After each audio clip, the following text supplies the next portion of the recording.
ladies and gentlemen, children of all ages, boys and girls of all colors, creeds, religious backgrounds, and whatever, is your man DJ Daz, one the head nerd in charge. We are here once again, Rap Sheet Podcast, episode number 9, season 4, and I have two very, very important guests. One I've known basically my whole professional life. The other one I just met pretty recently, but I feel that they connect with the same reason that they do what they do, and it's going to be a fun time. One represents Beantown, which is the 617. The other one represents T. Toronto, Canada. The first person, like I said, I have known, man, half my professional life. He used to be my barber. He used to be he still is an influence in the MCing game. He's also an influence to me in running businesses, and his biggest influence to me is that of being a husband to his beautiful wife. Salute to Atia and the family. The other brother I just met fairly recently represents T. Canada, who comes from a lineage of great Canada MCs, Cardinal Fischel, Chocolare, Socrates, Eternia, just to name a few. And he's also an actor. He's got a great new album on the verge of coming out. And one of the singles that I thoroughly love features the one and only Mr. Master Ace representing the Juice Crew. So we're going to get into everything that these two brothers have done. So without further ado, please make some great noise for the one and only Danny O and my brother Joe Politics right here, ladies and gentlemen. Yes. Sure. Big up, brothers. Joe Politics, Danny O, how y'all doing this evening? Real good, brother. Thanks for having me. Joe, you're muted. Real quick, wanted to tell you. Shoot, I forgot to unmute him. Oh my goodness. That is totally my fault, man. That is totally my fault. There we go. Now he's on. There it is. All right. Good. Yo, thanks a lot, Daz, man, for having me. There he is. Thank you, Daniel. There he is. Appreciate you, bro. Man. Yeah, I almost forgot I muted him. Man, that was my fault. So the interview would have gone a whole nother way. Right. Thank you, brothers, for taking the time out to be with us on this lovely Tuesday evening. How are things going, first and foremost? Now, things are, we here, we talking to each other, we can see each other's presence, we're blessed. I mean, that's how I take it. You know what I mean? Right. I love it. Yeah. Things are good, man. Excited, like you mentioned, this new record's on the way. I will say this, just because I don't know about you two, but I'm a big sports dude, and I like what this podcast is representing, because I know you're out in KC there, Daz One, and Joe, you represent Boston, and those are two cities that my city have a big problem with, bro. I'm a big baseball guy, and in the 2 seasons the Jays could have made it to the World Series, it was Kansas City's fault for taking us out. And you know what the joke is? Tonight, as we speak on this Tuesday, KC and Toronto are playing each other. And at the same time, Toronto and Boston are playing each other in the Stanley Cup playoffs. So both of your cities are my mortal enemies tonight. Meanwhile, the three of us are here connecting because of hip hop. So I love the representation of the unity that hip hop brings. 3 mortal enemies in the sports world, but brothers in hip hop. I just had to put that out there. I appreciate it. We didn't have to start that way now, did we? No, it's the unity thing, like I said, they're trying to make us fight, but it's all love here. Well, shout out to the Boston Celtics as well, who are about to seal Miami's fate come tomorrow, hopefully. But we will just leave that there for another time.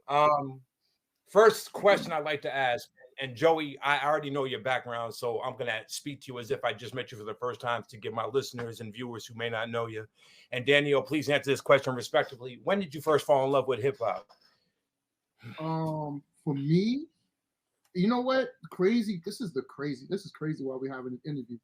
The person who introduced me to hip hop is his birthday today. It's my older cousin, Henson. Right there in Mattapan, Mattapan is a part of Boston. My cousin used to, as a kid, used to travel to New York all the time because we got family out in New York, and Boston, the proximity from Boston to New York is not that far. I mean, and that's why I was like 3 hours, so it's not that far. Two and a half, 3 hours if you're speeding, but it's not right. That. So my cousin would go there all the time, like from late 70s to early 80s, would go there all the time. And what he would do was bring a boom box and cassette tapes, and I would gas my mother to grab me cassette tapes so I could get to my cousin. And what he would do was start recording from Connecticut, because that's where like BLS and the stations start coming in. And he would record the whole time he was there, and would just put tapes. And he'll bring these tapes back. He'll bring them back from New York. And then I'm telling you, like, what I would do is I would dub the tapes and give them to my friends. And that's how it was my introduction into the love, because it was like getting something hot off the press. As soon as he comes home, I would call. We lived not even a block away. So I would call him and say, "Are you home yet?" Because, you know what I mean? And remember, you had to wait till somebody got home to get the call. Like, you have to, I would call until he got home. And then when he got home, when he got home, he would come. You have to do it yourself, though. I'll show you how to do it. Leave it there. When he got home, I would be so excited just to put it in, and then you would hear it's like Discovery Channel. You start seeing and hearing. I mean, you start hearing everything. Like, you would hear the commercials. So my love got so deep from that point on. Like, and this is, like I said, this is like 79, 80. Wow. You feel what I'm saying? When we started to, you know what I mean? My introduction into hip hop, like as a young kid. My first turntables I've ever seen was my cousin Hensy. My first Kango hat I ever seen was my cousin Hensy. My first Adidas suit that someone wear was my cousin. First pair of Pumas that I've seen somebody wear. The first time I ever seen somebody put waves in a fur Kango, my cousin Hensy. And people used to do that. For those who haven't experienced that, that used to happen. Ponies, everything. My introduction to the culture was from him. I mean, I come from an art background.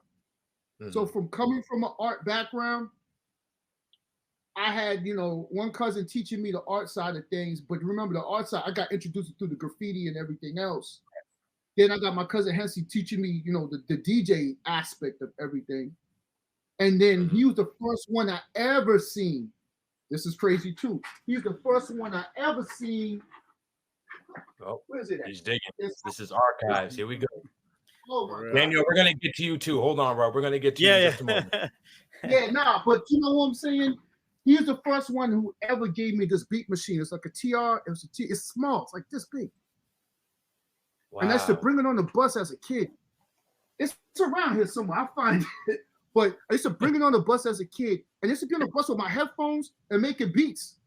And this is, I'm telling you, I was like 9 years old. 9. Wow. Because he's 4 years older than me. And like, God bless, it's his birthday today. So, because I'm 50 now, I'm 50. You know what I mean? He was 50. He was 4 years older than me. So he would get introduced. His parents, and he was at the time, he's the only kid. So his family, anything he needed, they would be like, okay, you want some turntables? Here you go. You want a beat machine? Here you go. Just to keep, There you go. But he was my older cousin. That's the person, and God bless him. I'm sorry to rant, but that's the person who introduced me to hip hop, and it's been a love ever since for all aspects of hip hop, from the graffiti to the DJing to the beat making to rapping. He's the first person that I ever seen rap in like live, and the first person who ever brought me to the studio. Man, you owe him. Dang, man. So, shout out to that's a round of applause right there, man. All right, Daniel, you gotta top that one, brother. Well, I know exactly when it was. Yeah, my introduction to hip hop is funny because right before we went to air, you were asking my Instagram, and I told you it's Danio1010, and you're like, "What's up with the 10s?" Well, in addition to being born on the 10th, I fell in love with hip hop at the age of 10. I was on a grade 4 camping trip.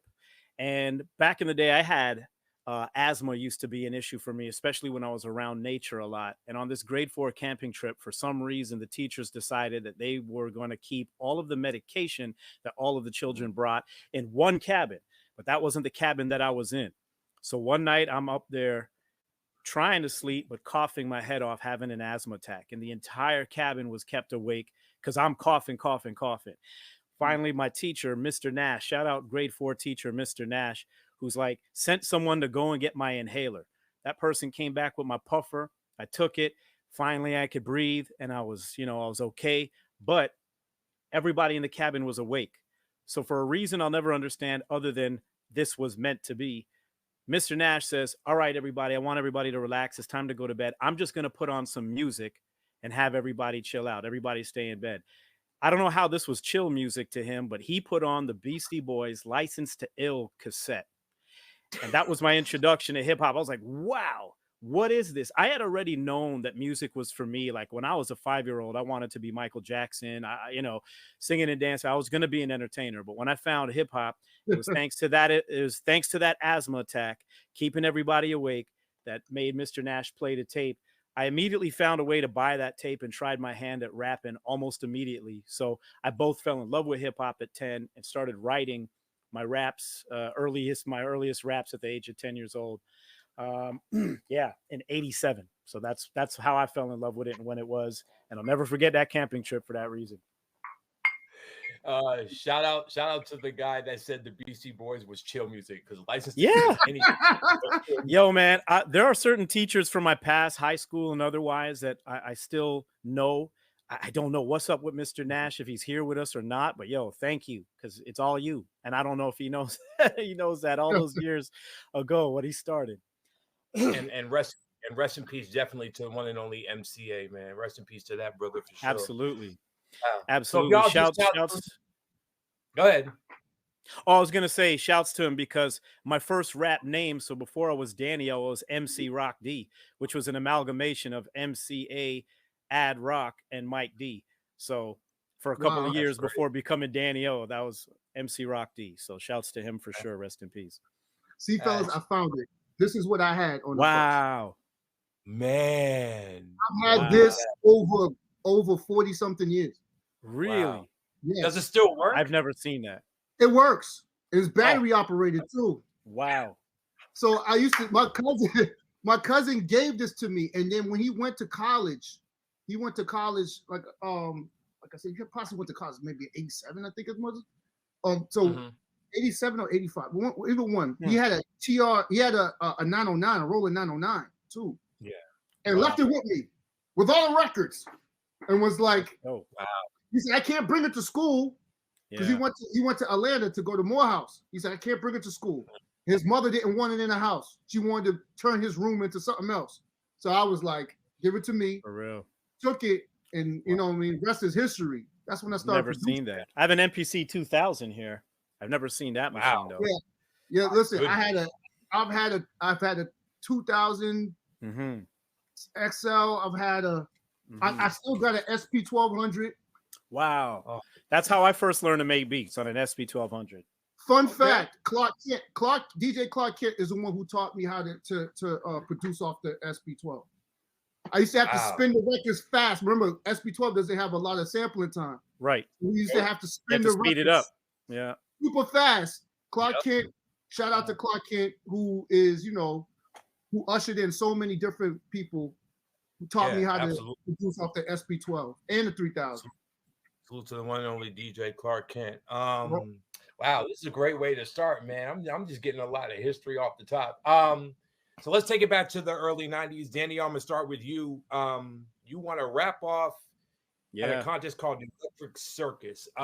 Please fill us in. Oh, before we even get into that, personally, you all explained your love for hip hop, but what was for you, it was Beastie Boys, Licensed to Ill. But for Joey, what was the first record or first video or first joint you heard that made you say, I love this culture, I want to be an MC for the rest of my professional life?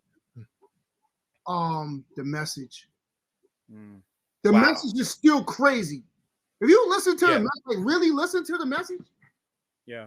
Like Melly Mel's, it's crazy. It's nuts. Like it still holds ground. Just the cadences. That's something to talk about. Right. Yep. The cadences and everything in the record and the story. Already the story's crazy. My first record that I ever bought. I went to we have Skippy White's down here. That was a big thing. Before Skippy White's turned to Mattapan Music. If you're a real head, you understand what that is around here, right? Yeah. I bought I bought UTFO, Roxanne. Right. Ooh. That was my first record I ever bought. Wow. I remember walking home. I remember walking from Mattapan Square to my house. And for those who are from the area, they know it's possibly like 10 minutes because I lived on Cummins Highway. So I used to walk and I was looking at the record the whole time, like, oh my God, I finally bought I saved my allowance to get that first record. You feel what I'm saying? Wow. Wow. That was a long ass walk, man. Cummins Highway to Mattapan. That's a long walk, bro. No, Cummins Highway. It was from Mattapan Square to down Cummins Highway to my house. And bro, you would have to travel to get the record. So the difference between now and my daughters, both my daughters, they spoiled because he never with this device, bro. Yeah. Listen, you know how much it was like a quest to listen to hip hop. Yeah, I absolutely remember those days too, man. And trying to find it on TV, like before in Canada, anyways. You know, we had our own version of Rap City on Much Music, which was our music station. Before Rap City, there was Soul in the City, which was pretty much the only black show on in the late 80s and early 90s, and you would find your hip hop there. So. And I was also too young to sometimes stay up for it. So my life was like setting up my VHS to hopefully get any rap video that might be on later when the show airs. And then when Rap City finally came on, they would do this thing where it would debut, the episode would come on in the afternoon, maybe say 5 p.m. Sometimes it was like after school. And then they would do a repeat late at night. So I would watch the original, like the first airing. And like, if there was a video that I wanted, I'd make sure I stayed up to record it later, and I would record. I literally have 20, I don't know how many mix VHS tapes of like 6 hours of videos going from 1988 to 2004. So before YouTube, my YouTube existed on VHS. And I know exactly what Joe's talking about, man, because my daughter too, I make sure that she's aware, like we've played records together and she understands the formats that music came out on, because to your point, she's got a playlist on Spotify. Daddy, I want to play my music, and she'll play it. And thankfully she's into 90s hip hop and R&B, among other songs. She's really taken to old school, and I'm very proud of her for that. But in addition to just liking dope music, she understands how it was meant to sound and how it was originally played versus, as you said, Joe, that device that she can just press a button on. So there's an appreciation that she has, and it's important, I think. You know, I was talking to Daz earlier about the fact that I still press up my music, you know, on vinyl and CDs and stuff for those who love owning a product that we grew up falling in love with. So I think offline, I want to talk to you about the press it up aspect too, because for sure. I still record and I still do things too as well in the business. But bro, like it was a special. I speak to a lot of my friends. We still connect and we speak about these times. Always, like it was the other day. It was the other day. No, it was definitely the other day. So you know what I mean? Like it's the respect that we have for the craft and the art. Absolutely. Beyond anything that's been happening. Absolutely, because we fought for it. You know, it's like I said, we're staying up later, we're setting up still fighting for it. Right. Yeah, we're still fighting for it. But I remember the days where like there wasn't even a hip hop section in the record store. It might be under R&B, you know, and so before that really came to be. And you know, quick segue, you asked me, Daz, about Electric Circus. So in Toronto in the early 90s, there was a dance show. So again, this wasn't even a hip hop show. It was a dance show called Electric Circus. It was live on air every Saturday afternoon in downtown Toronto at this station, City TV. And so it was just people dancing for about an hour and a half to all of the new music. A lot of it was dance music, but they played R&B, like dance, house and stuff. And then hip hop found its way into part of like what they would play. And then they ended up having hip hop artists perform live. A lot of hip hop artists came through from the States and Canada as well. And in 91, they had a contest. This was actually the second of their kind, because they had a rap off contest for MC Hammer tickets. I want to say in 90. And I was like, you know, and I remember the dude who won it months later. This guy had a video on TV. I'm like, yo, that's the guy who won the contest. So Right. this is May of 91. The oldest footage available of me on Earth, I'll send it to you guys, is this clip of me as a 13-year-old performing on Electric Circus, because contest number 2 was a rap-off contest to win LL Cool J tickets. And I was like, okay, I'm going to enter this one, but I'm not just doing it for LL. I feel like I can do this. And at 13 years old, I was just a Big Daddy Kane wannabe, bro. I had my hair cut like him in the cameo. I was rhyming what I used to refer to as lyrical attacks, which was multisyllabic, a roll and fold of all that Big Daddy Kane style rhyming.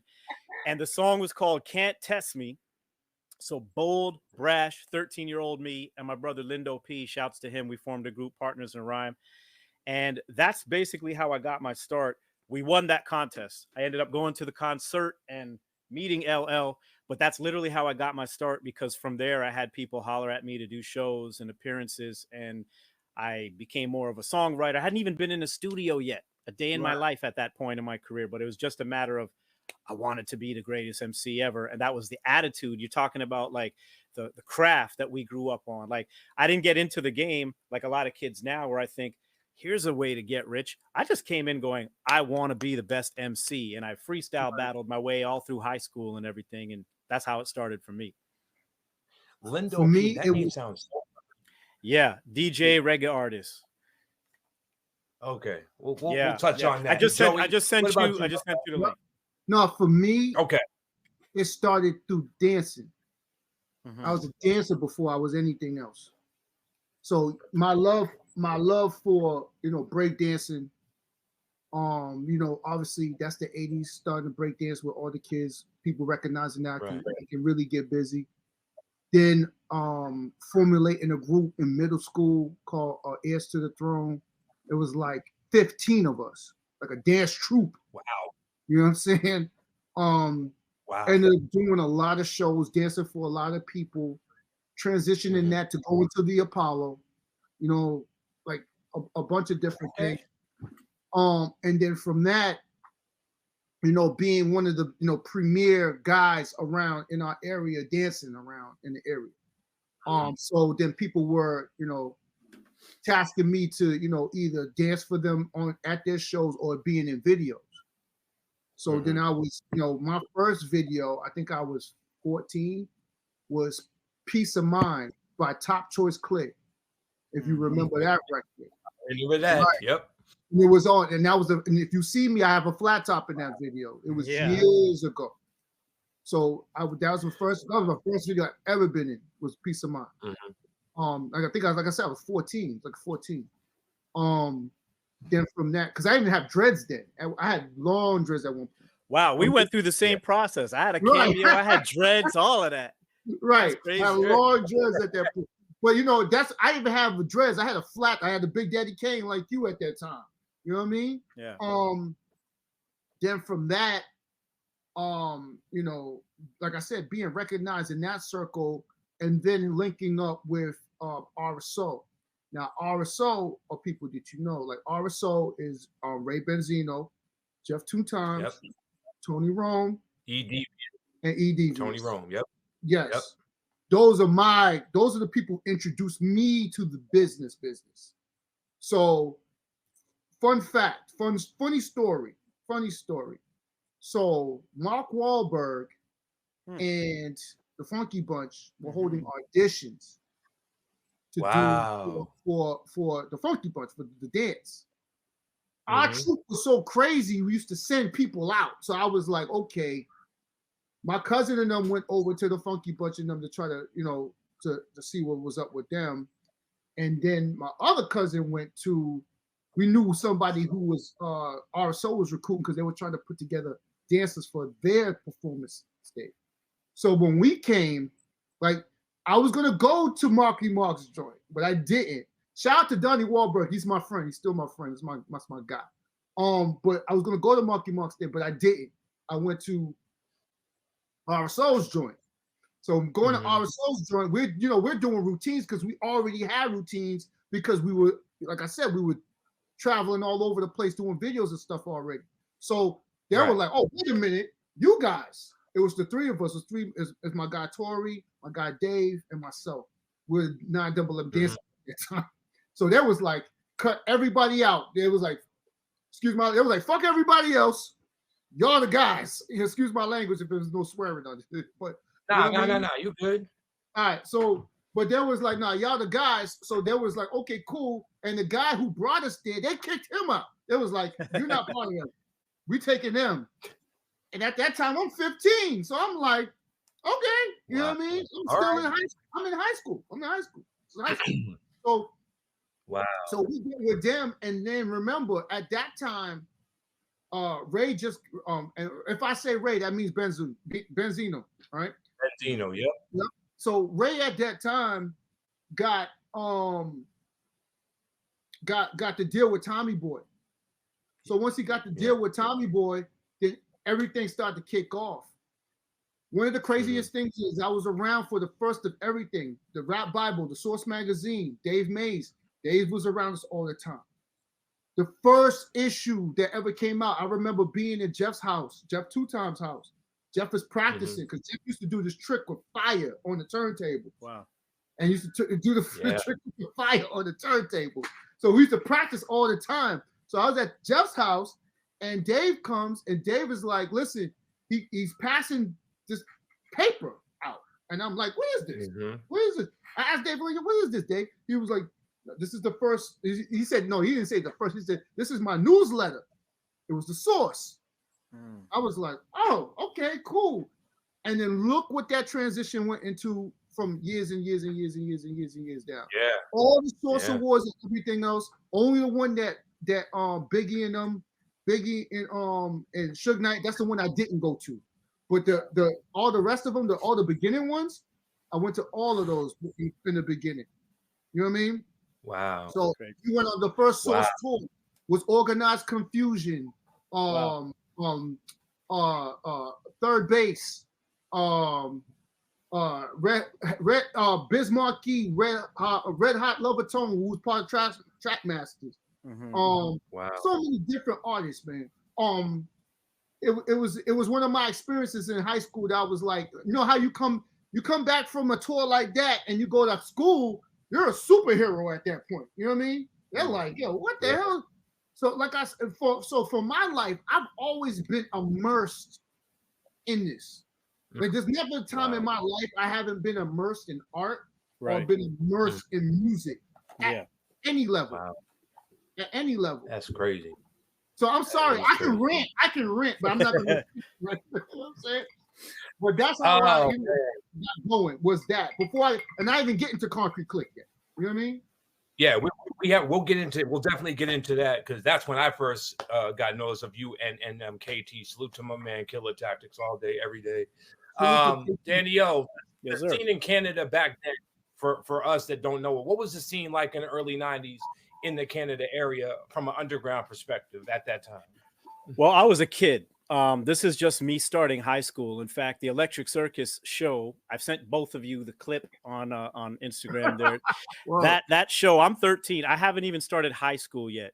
And, you know, something similar to what Joe just said is that, you know, my summer between elementary and high school was an interesting one because when I started high school, people knew me as the guy who was on TV with Lindo P. Lindo P was already in high school. So I was like this little high school celebrity, the dude who was on TV winning the rap contest.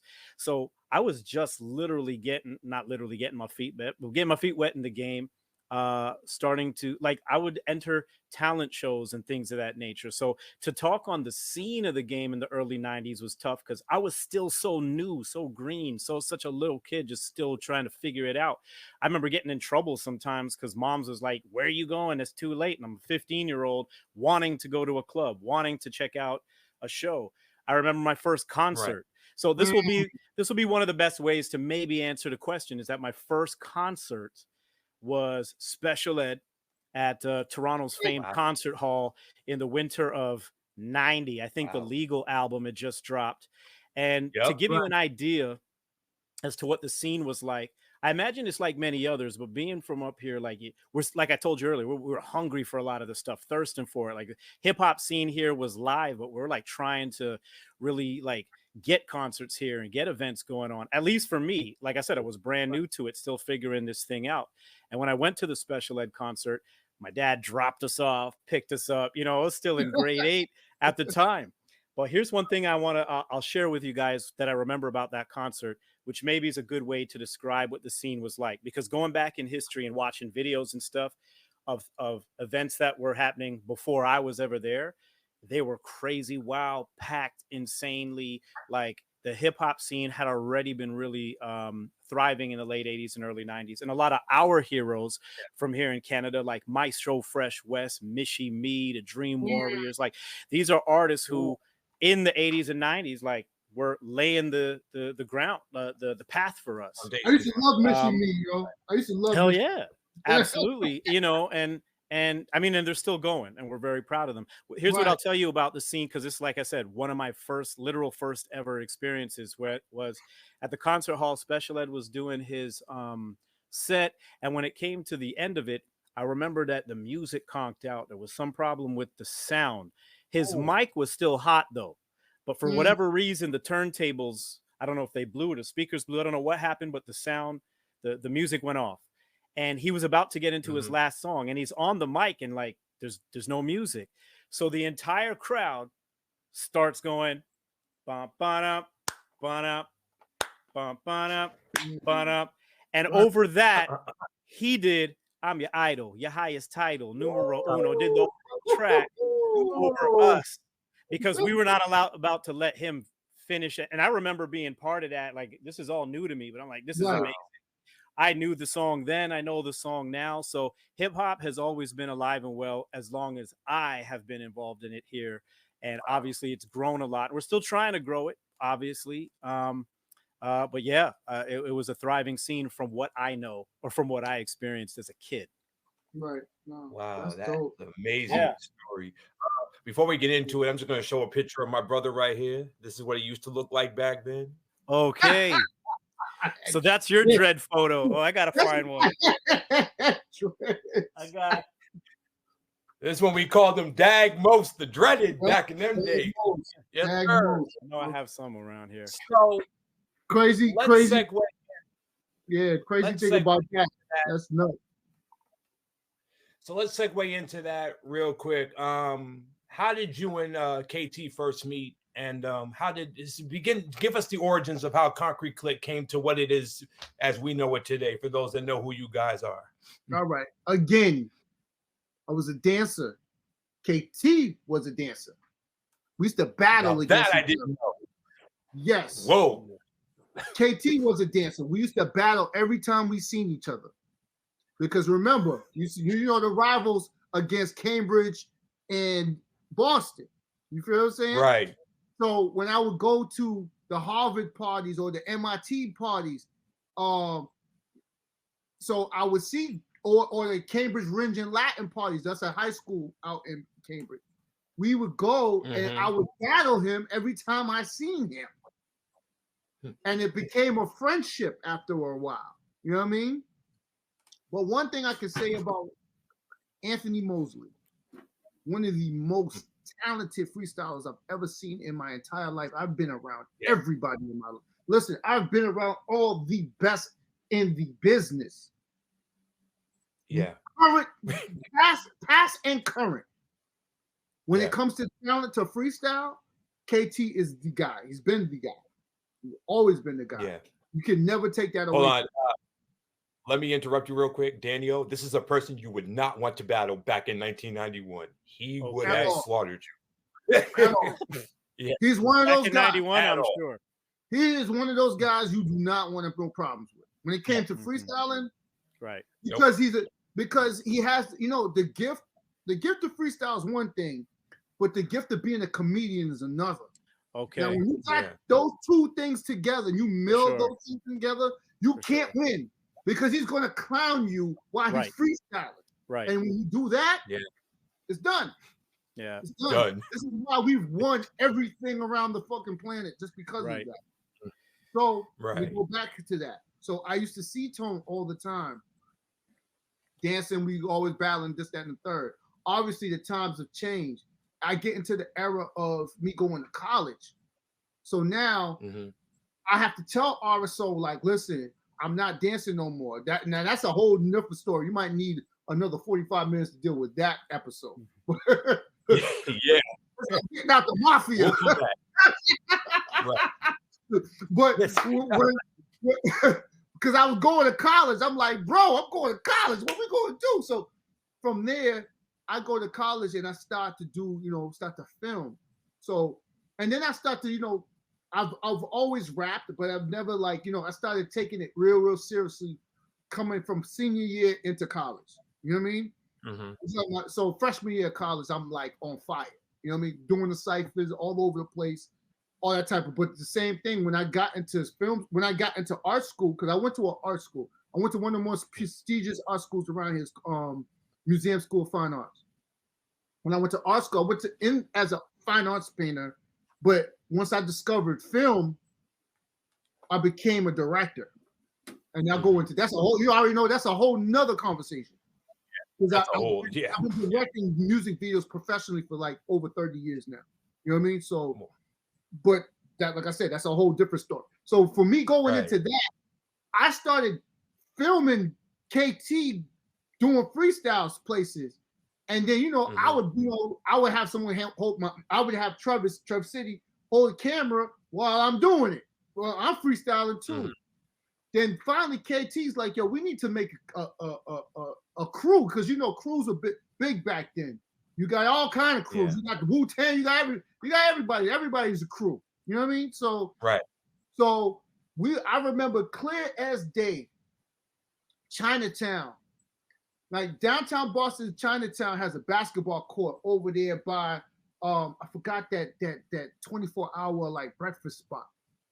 So we were on the Chinatown courts, and we were sitting on the bleachers, and we're like, we have to come up with a name for the crew. Were you talking about South Street Diner? Yes, South Street Diner. Yeah. Across the street is the basketball courts. Right. So we're on the bleachers. We're on the bleachers late night. Got to be like 1 o'clock in the morning. We're over there because we're eating. We were eating something. We came from like a club or something like that, and we all were over there. Fun fact, before I even get into that, fun fact, we did a record with Mad Soul and Dialect. Wow. A bunch of us did a bunch of records together. And then we actually went after our first deal. So me and Tony at that time was like, all right, cool. We got to call ourselves something. My guy, Rome, was like, we should call ourselves, we're going through the names. And then he was like, all right, we should call ourselves Card Creek Click. Then I was like, that's it. We're going to call ourselves Card Creek Click. All right. So we call ourselves Card Creek Click. Right. So from there, Tone was rapping more than me at that time. Tone and his cousin were doing shows and stuff like that. I would show up every now and then to do some stuff, but I was mostly filming at the time because I was learning how to be a director. I was in school studying film. So I'm directing. I'm going around directing. Another fun fact. I possibly have the only video right now, and I know I could make a bunch of money off it, but it's not about the money. With Biggie and Pac together, I did because I'm cool with LOG. Yeah. LOG and LOG's cousins or Teddy Ted and Special K. Exactly. So LOG had a birthday party. I mean, matter of fact, not LOG, Teddy Ted and them had a birthday party in New York. And as a college student, I went down there and I filmed the whole experience of it. And that's when Biggie and Pac were together and they were on stage and they performed together on stage. And I got that footage on my mama. Wow. On my mama, I got that footage. Wow. But that's for another story too as well. I was gonna say, bro, you need a spinoff of this called Politicking with Joe Politics. That's a whole whole podcast. Like you need a spinoff. I got that as well. Let's just pause right there because I want to shift back. So Danny, I'm sorry, man. I'm just loving these stories, but I don't want to take away from the greatness at all. So after 91, you won this battle. Where did you take yourself professionally at that point? And let's get up to where 2003, because I want to talk about this moment, because you went against one of my favorite battle MCs of all time. But from 91 to 2002, where did you see yourself professionally, and what did you do with yourself after that battle?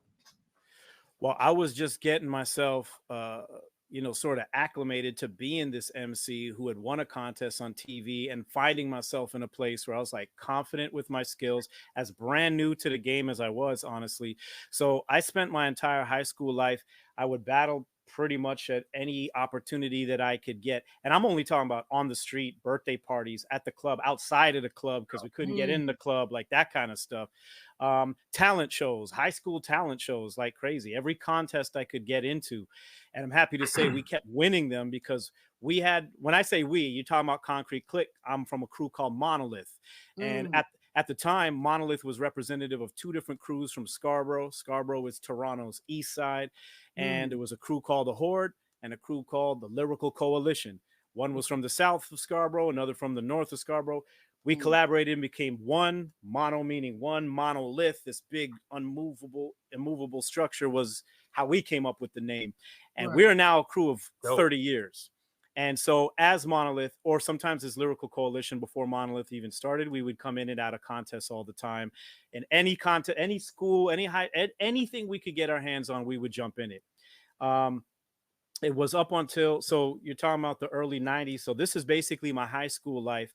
And right up until the end of high school, 4 or 5 years ready to graduate high school, I had finally gotten myself in the studio. I mentioned to you that I hadn't been in the studio as a little kid. After getting off of that show, I had people holler at me who managed me, and one was kind of helping me learn how to really understand writing songs, bar counting, which he did wrong. I just realized in retrospect, because he was calling bars. He would call a 16 and 8, right? Because there's 2 rhymes per. Yeah. And I was like, I learned so a lot of this is self-taught, like going through like learning it wrong. And then no, it's every bar, 16 bars. Okay. A chorus, verse, and all the songwriting process. Cause to me, it was just spitting at one point. So learning how to write songs. The second manager I got was a concert promoter. So he would bring up everybody to Toronto. So as a 15-year-old, I opened up for Pete Rock and Sales Smooth, Redman, House of Pain, a long list. Lords of the Underground. Anybody who came to Toronto through his promotion, I was the opening act. And this is, again, I'm 15 years old. This is still 92, 93. Blue Jays championship years. And so shout out to my man Scam and my man DJ X. These were 2 producers from Toronto who, as I mentioned to you guys earlier, they used SP1200s. This is now I'm actually going to their crib for pre-production sessions, learning how to even make beats. They made the beats, but now I'm like, oh, so this is how it's done. And they would make the beats. I would write the rhymes. I would come back and they would arrange. Remember arranging before you got into the studio on the SP12, like creating it. So like, here's the verse and the chorus. We'll do a dropout on this line and this bar and da-da-da. And I had all these arranged beats. And maybe I had a dozen songs. Still no studio time until I got a job as a 15-year-old at Kmart. I don't know if y'all still have Kmart. I don't think we have Kmart anymore up here, but I worked in the shoe section of Kmart, and that's how I paid for my studio time. And with Scam, shouts to Scam, I recorded a couple of songs with him. The most notable being one called Dear Hip Hop, which is me writing a letter to hip hop and expressing my feelings about where I think hip hop's going and trying to help him out. He was like my brethren, my bro. And this was the year later that year when I wrote it. Common dropped I Used to Love Her, and he was referencing her hip hop as a woman until you find out at the end. And then I was like, oh, should I still do this song? Anyways, I recorded a couple of songs, and shouts to Beat Factory, who was this label / group putting out a compilation album. So anybody in Canada who's hip hop from that era knows about the Beat Factory Rap Essentials Volume 1 album. It had artists like Cardinal Official, Choclair, The Rascals, Citizen Kane, Ghetto Concept. Anybody notable in Toronto, not Toronto, all throughout Canada, was on that album. So was I with Dear Hip Hop. So that So now I'm 17 when I wrote it, recorded it at 18. I'm 19 by the time this record comes out. I'm just about to graduate high school. In fact, I just graduated high school, and the record came out the following winter. So that was my foray throughout high school. And it just so happens that I had a song licensed to a compilation album, was lucky enough to shoot a music video, go on tour for Beat Factory to promote the Rap Essentials album with Shock Claire on that tour. And that's really what got me started. So anybody who knows the name Danny-O in Canada will most likely go right towards Dear Hip Hop. It has since been released on vinyl. So this is actually a European pressing. This is a picture of me at like 18 years old. Wow. Yeah. So this wasn't until 2014 that a label in France called Sergeant Records said, we want to press your first record that you ever did, because other than being on the compilation, I had never released this record. So today it is now available on Spotify and everywhere else. But this was only up until like 2017 it got released. So it was a 20-year-old song before it got released in our modern digital world. This album came out 10 years ago, strictly in Japan and Europe. And that's what I am technically known for as my debut. And that's how I wrapped up my high school life, putting out my first song, which to this day I'm still known for in circles throughout the world. That is a beautiful, beautiful story. First of all, let's give a round of applause for that right there, ladies and gentlemen. I got something for you too. 2 seconds. Okay. And that, I think, is a perfect segue for where we're gonna go. Oh man, I'm gonna need a copy of that if I can get one. I wish I could get you. This was a one-time deal in 10 years ago.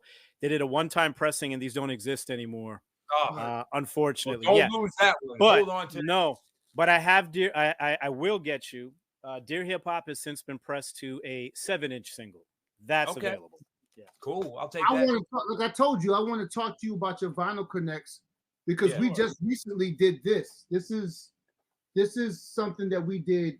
This is all the records that didn't make this EP. Okay, I'm gonna need that too. Okay. Wow. So this is authentic leftovers. And you have the dreads. Yep, I got the dreads. I'm the one with the dreads. And this is the one I can get you, Daz. This is the Dear Hip Hop record. I'll take that. I think this is a perfect segue into your first debut, Joey, with KT. Lyrical Terrorism, huge record.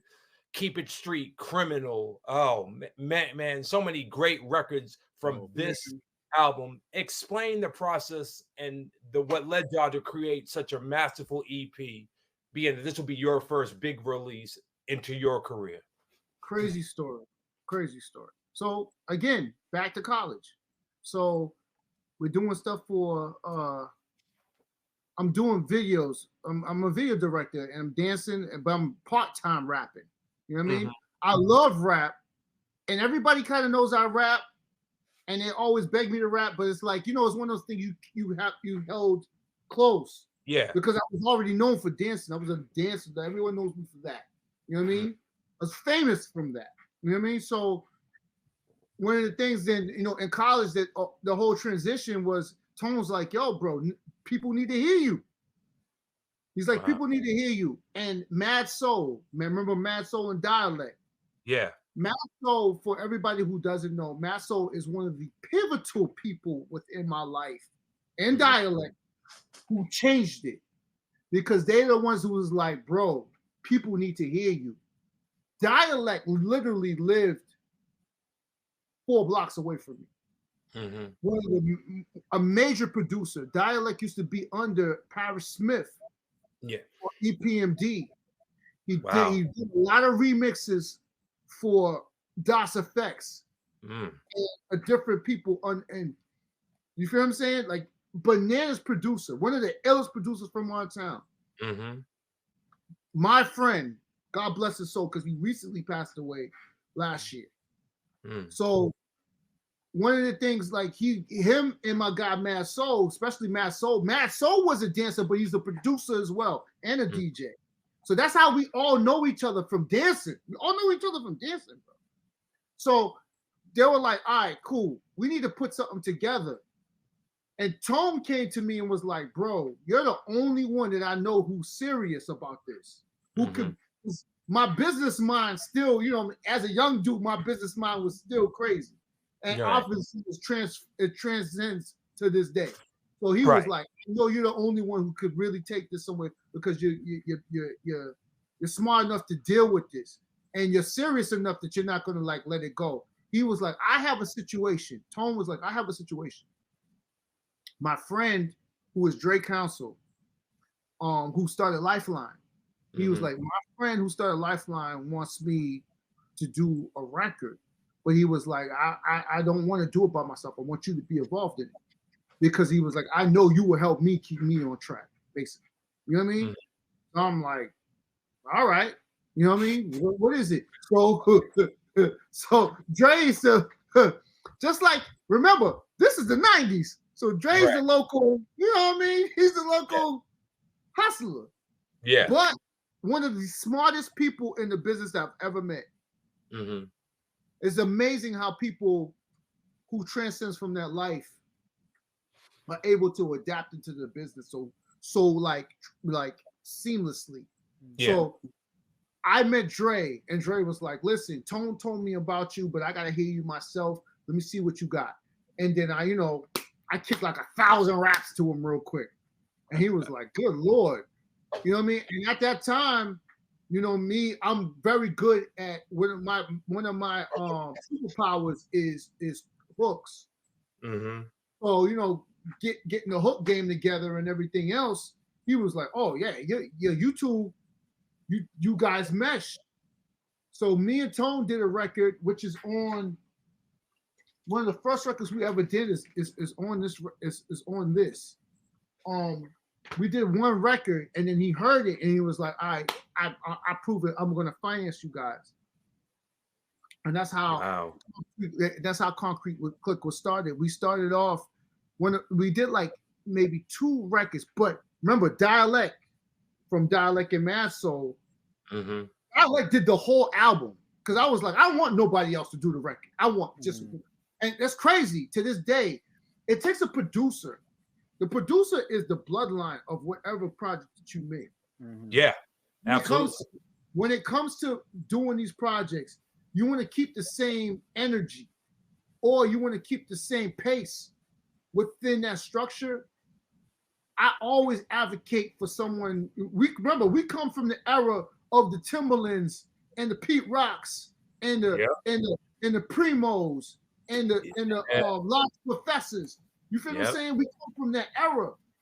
So like doing 1,000 producers, I'm not with that because sometimes one producer can, get certain things out of you. Dialect was that guy for me. Yeah. He was that guy. So we started doing records, and then we finally came up with Keep It Street. I remember Dialect ran from his house down the street. This same very house I'm in right now because I took over my father's house, our family house. I took over our family house. He ran to this house and was like, yo, I got the record. In this very basement that I'm in now, too. That's crazy. Wow. That's crazy. Because this was my father's office. This was my father's office when we was growing up. So he came in and was like, yo, I got the record, bro. I was like, what? What's the record? And I went into my room, which was my daughter's room right now, right? And played Keep It Street. Wow. And I was like, oh my God, what is this? And remember, like I said, we didn't have no cell phones. I had to wait till Tone got home. I was calling his mother, was like, listen, God bless the day. I was calling, like, listen, when Tony gets home, can you please tell him to call me? Wow. So basically, so the room you're sitting in right now is where this history was made. Yes. Wow. That's crazy. That's crazy. Which is, obviously, grown man took over the house. This is a family house. I took over, and we own a lot of real estate. But this very room, the office that I'm in, I grew up in. So you feel what I'm saying? This was my father's office, but now it's my studio, obviously. Wow. And then I was here, and he came here and was like, "Joe, I gotta talk to you. I got the record." And I'm like, what do you mean? Ran upstairs, we listened to it because obviously couldn't listen to it in here, but now we can. We couldn't listen to it Right. in here. But we Right. listened to it upstairs, and then I heard the record, and it was Keep It Street. And then I called Tone and was like, yo, Tone, we got the record. And then from that point, that kind of set the baseline for all the rest of the whole EP. Because from that, Dre was like, yeah, I just want to deal with Dialect. And and I have no objection. Dialect and Mad Soul are my guys. I love them to death. So, but Dialect ran that album because his sound is what conducted the whole Concrete Click movement, and that's what you got. That's how you got the whole EP. You know what I mean? Man. I'm gonna peep it. I just looked up Concrete Click. I got all kinds of stories. I got stories with Biggie. I got stories Politicking with Joe Politics. Get the podcast started, right. bro. I'm telling This you. needs to happen. Daniel, when we get off, man, I'm gonna email you all the songs from this EP if it's okay with Joe. Oh if yeah, I would love that. Do you mind? Daniel, you're a producer? No, I have produced. Okay. But I wouldn't go so far as to call myself a producer, given the fact that I don't tend to make beats that often anymore. But definitely the emceeing, songwriting, and I teach songwriting up here too. So that's my forte is the emceeing and the lyricism. No, that's dope. And acting. Oh, that's dope. Yeah, we're gonna definitely get to that too. But I want to take it to 2000, Daniel. This is when your first debut album came out. And before we get in there, well, I want to talk about the album, but you had a famous appearance by one of the biggest dancehall stars that is actually family to you, but we won't get into that in just a minute. When I tell you who his cousin is, you're going to be like, now, you know what? Can I tell him now? Can I tell him? Of course. His cousin is Red Rat, the reggae artist. Wow. That's your cousin, bro? Hiked up skirt, Red Rat. That's your cousin. Yeah. So that means you're Jamaican. Yeah, I'm half Jamaican. There you go. Wow. Mama's Some from of my family's from Jamaica. So most of my family's from Montserrat, but the rest of my father's half of the family's from Jamaica. So yeah, mom's Jamaican, dad's Spanish. Oh, there you go. Yeah, it was crazy because we were at a family. This is 20 plus years ago. We were at a family. I don't have a lot of family up here. A lot of my family, even all of my Jamaican family, either moved to England or the States. Most are in Florida, which is where Red Rat's at. And we were at we got kind of some cousins out here. And I remember being at this dinner where she said, you know who's in the family? I said, who? Yeah, Red Rat. Red Rat. Right. Yeah, man, a cousin, and they started explaining it. Your grandfather, some kind of grandparents were cousins. Either way, my manager at the time he got all geeked. He was like, "Yo," he found a way to reach out to his management and found like, "Yo, your cousin's up here," and and he was mad cool. We got him on a track, so he actually appears on my second album. It's called See No Weevil, Hear No Weevil. Right. It's a song called Kama Sutra, which kind of is this. We're talking about the gal them over this kind of bumping, almost calypso reggae-ish kind of beat, and it's like a posse cut with the Monolith Brothers and Red Rat, and we flew him up here for the video and everything. He has since appeared on a bunch of other tracks with me too, including my third album, Inevitable. And we keep in touch to this day. Oddly enough, earlier when you mentioned the Celtics and Heat, I know he's going to be steamed because he's a big Miami Heat fan. And so we continue to chop it up, and he's doing his thing as well. And the Jamaican influence has very often found its way into my music. In fact, it's found its way into a lot of the music from up here because there's a lot of West Indian immigrants, not just Jamaica. Right. We're up here battling between Jamaica and Trini and all of the people them from the islands. And that's the same year, though. That's the same year. Yeah, it's a strong. Yeah, I would imagine so. Big city stuff. There's a lot of Caribbean, a big Caribbean culture here in Toronto, and so even my most recent single, Like We, featuring Blessed. Like Blessed's a reggae artist originally from Jamaica, so that always finds its way into my music.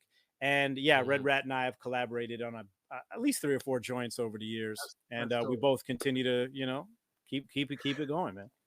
That's super dope. That's super dope. Please tell Red Rat. Big Caribbean influence here, dog. Yeah, I Big, can imagine that. big, Yeah. Big in Boston, definitely, man. So please tell Red Rat this joke for me. Will Miami beat Boston Celtics? Oh no! Oh no! I'm sure he'll appreciate that one, man. Oh, he won't. Trust me. Like, who did that boy talking about this team with me?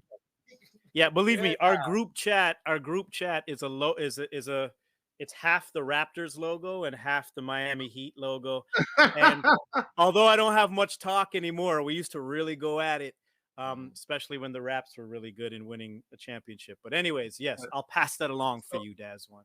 So when your day came out, the Book of Daniel, what was it like to hold your first album in your hand? Like, he just held up his vinyl for Lyrical Terrorism. When you got to first hold it and said, I did this, what was that feeling like? And Joey, you can answer that question too. What was it like to hold that first piece, your first debut album in your hand and said, I did this? Yo, there is no feeling. Yeah. I mean, as a human, to be a creator, bro. There's my dreads. I don't know if you can tell. Let me see. It's kind of dark on the cover. I think the inside a little bit more. It's okay. You can see. Oh, I see you. Yeah, I see it. Book of Daniel, baby. It's like a rite of passage, though. Yeah, so it's funny you brought it up because it is. It's just one of those things. Like, did you have the cameo? Okay, you grew dreads. Yeah, okay, right. You're hip hop. Right, exactly. Yeah, but go ahead. Sorry, because I know. No, bro. Like the feeling of being able to create something and it being and impacting people. Yeah. And changing people's lives. Like one of the things that, even to this day, man, like I put Lyrical Terrorism out. Well, we put Lyrical Terrorism out in 95. I think it was 94, 95. Wow. Yeah, so for it to stand the test of time I have fans now still to this day all over the world come to me and speak to me or text me and say, listen, this record impacted me. That is a life-changing when you can have something that you've done, put your efforts to deliver it to the world and the world receive it. Yeah. That's a whole different feeling, bro. Because now you feel what creation feels like, to be able to take something from the ether and bless the world with it. So it's a whole different feeling for myself, and I know T could possibly KT could possibly speak for himself, but I knew for us when doing that, we knew we had something special, but we didn't know how special it was. Like independently, we did amazing back then, to the point where Andre Harrell came to us to Tone. KT got a separate situation. Then me, I deep dived into the video aspect of everything. So that's how I met the Neos, the Commons, everybody in between the lines. You know what I'm saying? Because of the aspect of Lyrical Terrorism. You feel what I'm saying? So this particular project, like I said, I never knew that this was going to become something. This picture itself, this is Dialect's room with all the records on the floor and the reel and everything.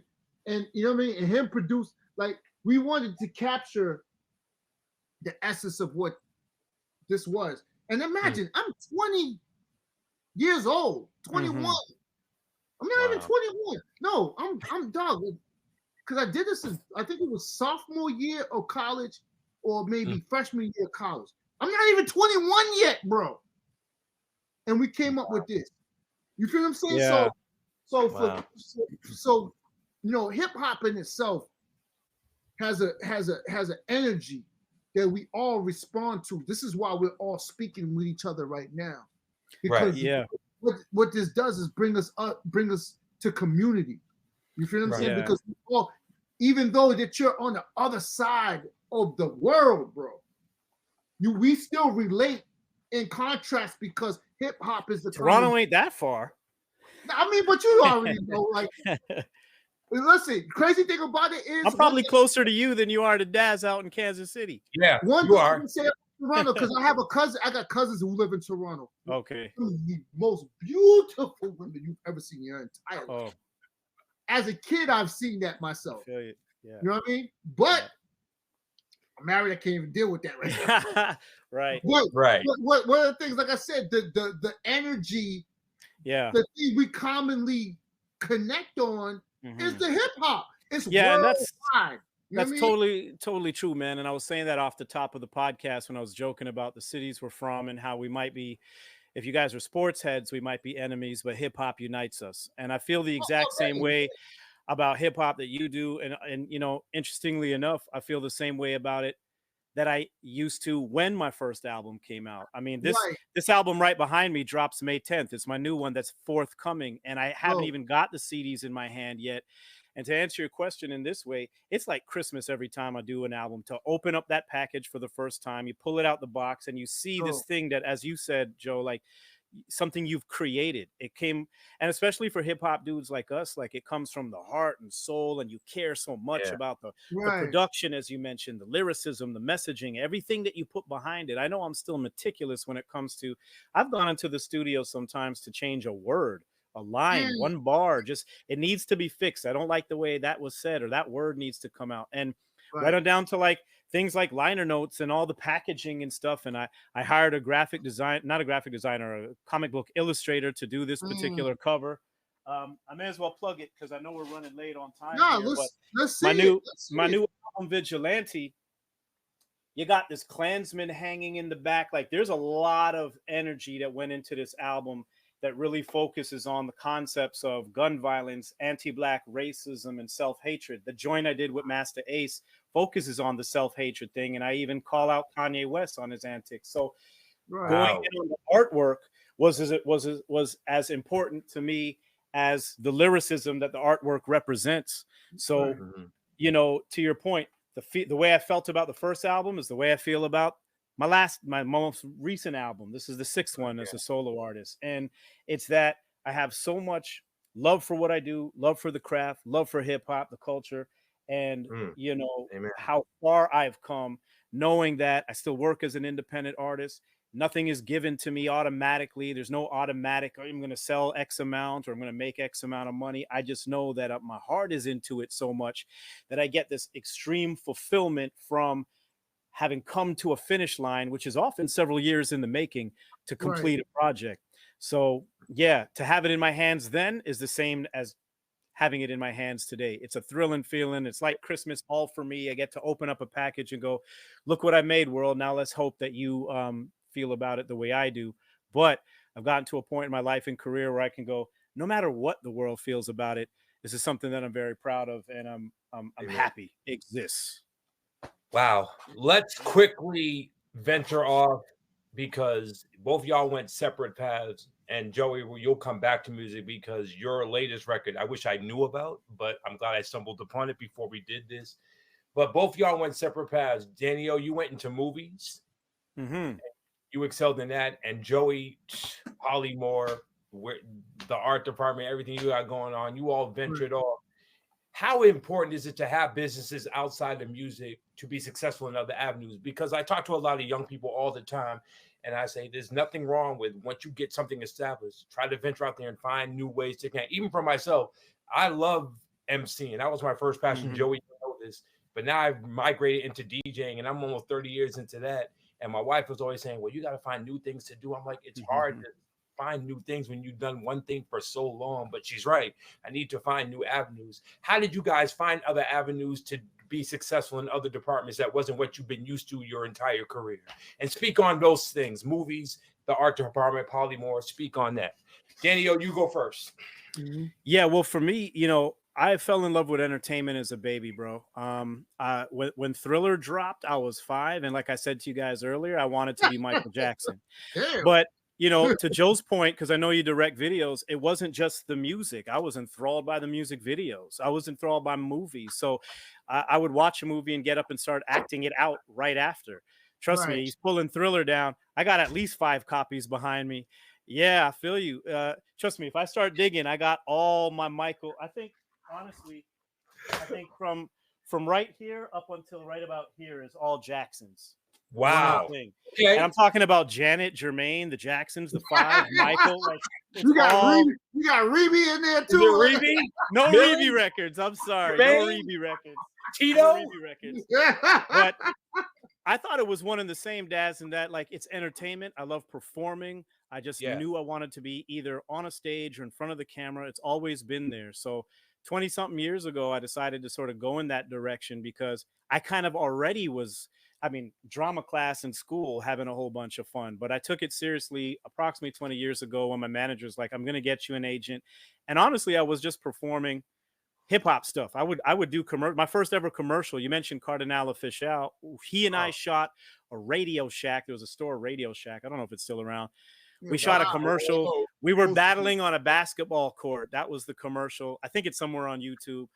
And then I sort of went into actually taking acting classes and like cutting my dreads eventually, not just for that reason, but getting more roles because I could play more characters and really taking the craft seriously, similar to how I take the music seriously. And I feel like it's not one and the same, but again, I think they go hand in hand because it is performance. It is entertaining. And I've always had a love for it.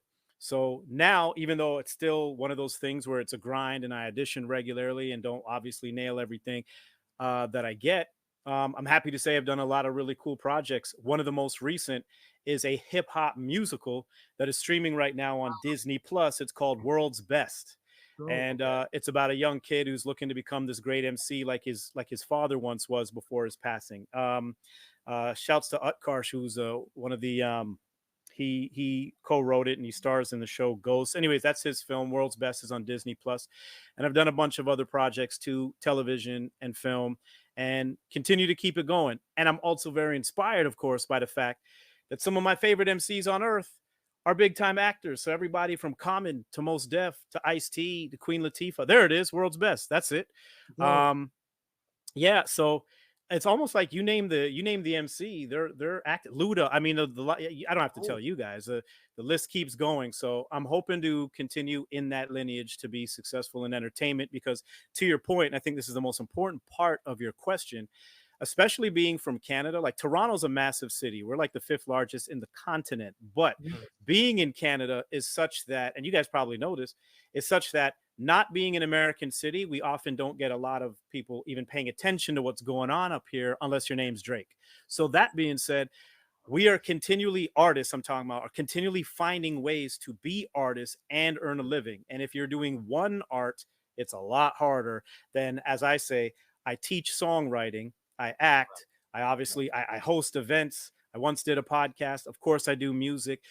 So all of these things under the umbrella of arts and entertainment make up my income. I'm a writer in many different aspects, not just music.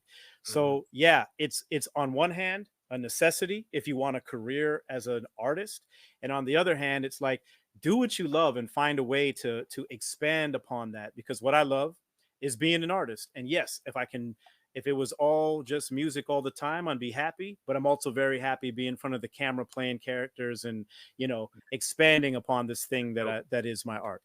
That is dope. Yeah. Joey, I know Polly Moore, shout out to Dre Robertson, Cyrus the Shield, Amandi Music and everything. Right. The transitions from you being an artist into starting a label, creating it from the ground up, and now everything you've got going on. What was that transition like? And speak on Polly Moore for those who don't know who it is in the artists that you've got underneath your roster. Speak on that. So Polly Moore was started after.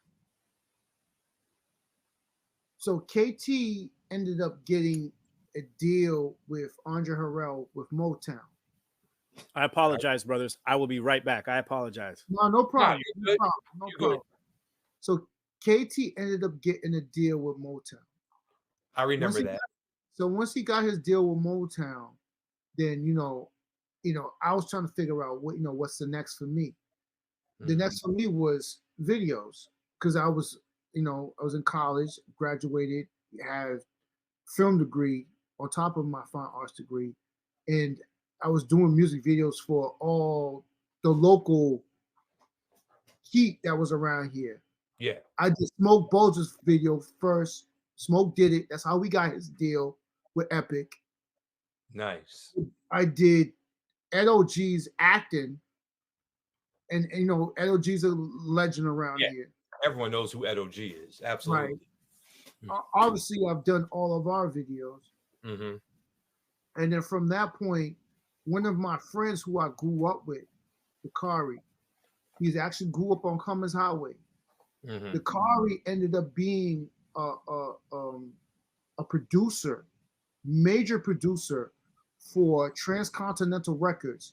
Transcontinental Records is NSYNC, Backstreet, Aaron Carter, a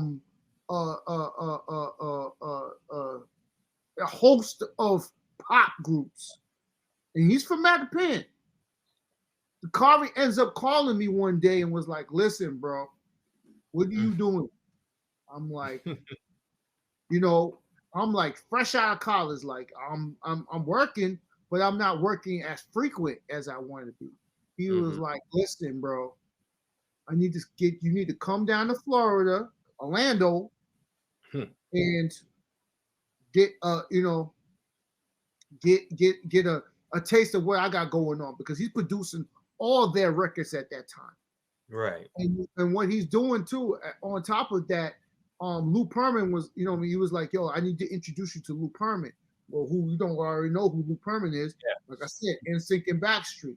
He created NSYNC. Yep. Well, I was like, no problem. I take my behind to Orlando, and then I understand. That's when I started my first film company, which was called Freak the Frame. Me and one of my partners, Stephon Forbes, who is actually one of the premier documentary directors right now. Nice. You know what I mean? That's my brother. Her brother from another mother, from my white mother. That's my brother. You know what I'm saying? So we ended up starting a company called Freak the Frame.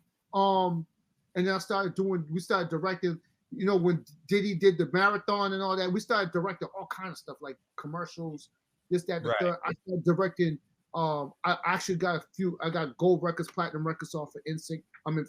Off of Natural, and they had another group off of Aaron Carter, a bunch of stuff. So I became an in-house director for them. Nice. For years. And then, you know, but let me go back to the Dre Robinson thing. So once I got out of the Concrete Click thing, I met Dre through another mutual friend because he did a talent show and Benzino was trying to grab him. But I guess it didn't work out somehow. But I ended up getting them, Dre and Stab, together, and then it ended up being Dre. Then me and Dre, we did a mixtape. I forgot the name of the mixtape, bro. I forgot the name of the mixtape. But it'll come to me. But when we did the mixtape, it set it off because it got the attention of G Spin. That's when G Spin was working for Jammin' 94.5. Jammin'. Yeah. She was working for Jammin'. Now G Spin is the one who started the Breakfast Club with Charlamagne, Angela Yee, and Charlamagne and DJ Envy. G Spin's the one who sanctioned that thing. G Spin's homegrown. He's from our town. You feel what I'm saying? But G Spin used to be Dre's A&R at the time. So G Spin saw me at the Middle East with Dre tearing it down and was like, "Yo, who is this kid?" I was like, "That's my guy." I raised Dre since he was 16 years old. You know what I mean? So he was like, "Oh, what's going on with that?" And then my guy, Marcus Siskin, who is another person who is super serious. Marcus Siskin had Mass Appeal at the time. So Marcus did my first remix for Concrete Click when he was a kid. We gave him the chance to do the remix, but now he became an executive. So he's like, "Yo, who's the kid?" I said, "This is Dre Robinson." He was like, "Bro, whatever y'all doing, y'all need to be running with us." So we did some negotiations, and that's when we got with Mass Appeal. See what I'm saying? Then it turned into a situation where we got with Universal. Wow. You feel what I'm saying? So, and then it goes on and on and on from there. But like I said, I don't know how much time we got. Whole other podcast. We're going to do a part 2. We do. Lifestyle We is definitely expensive. do. Yep. But let me go back to your question. Entrepreneurship is very important in this business. I've done all kinds of things. Like I said, I've done from video direction to songwriting to producing records to directing videos, everything, bro. All aspects of the hip hop, to the point where even on Amandi's cover, where he's wearing the motorcycle jacket, I drew that on the jacket, bro. Wow. I drew that on the jacket. Matter of fact, I'll show you right now. That's great. That is crazy. Listen, Amandi's cover. That's crazy. I did it myself on the jacket. So you know what I'm saying? So this is what I'm saying. All aspects of hip hop is what we had to do when we was coming up. Yep. There was no you had to do all the fundamentals of what this thing was. Right. And I'm still entrenched to the point where, like I said, now I own a gallery. Yeah. 336 Blue Hill Ave, the Muse. That's Muse 1. 784 Blue Hill Ave is Muse 2. I have a gallery, and then I have an artist workspace, which I mentor kids in the arts of what we do. Hip hop. We have to the next legacy, and these kids have to understand what this thing of ours is. It's important because it raised all of us who are on the screen right now. Yeah, no doubt. Yeah, this is important to us, bro. Yeah, you know I do the same up here in Scarborough. We got an organization called Next Generation Arts, and we're now working on our third project together called Heal. The first 2 Heal projects are out on Spotify. We take youth into our art space. We give them a safe space to discuss whatever it is they might have going on. It sort of focuses on those who may have experienced trauma or some mental health issues. And we use the art. There was a painting program, there was a spoken word program, and I teach the hip hop program, enabling these kids to obviously learn the ins and outs of songwriting, but more importantly, being able to express themselves through the art and learning through the process of self-expression and gaining your sense of self-worth, etc.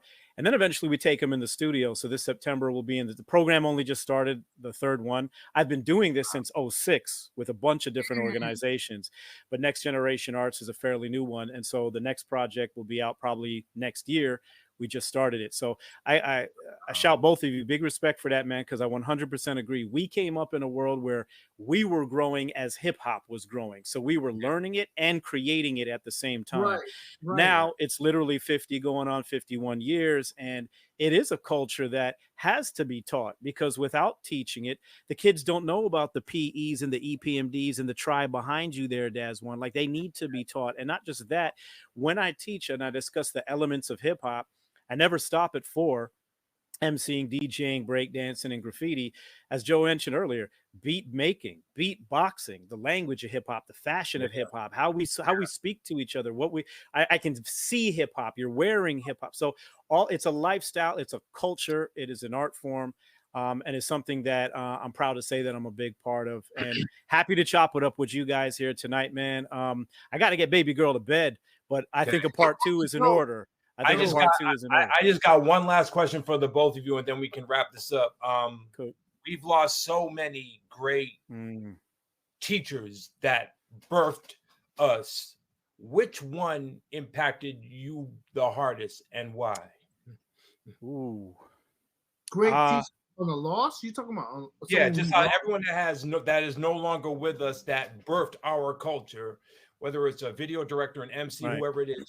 Which one? For me, it'll always be MC Heavy D. For me, that's the one that hit me the hardest. Which one hit you the hardest, and why?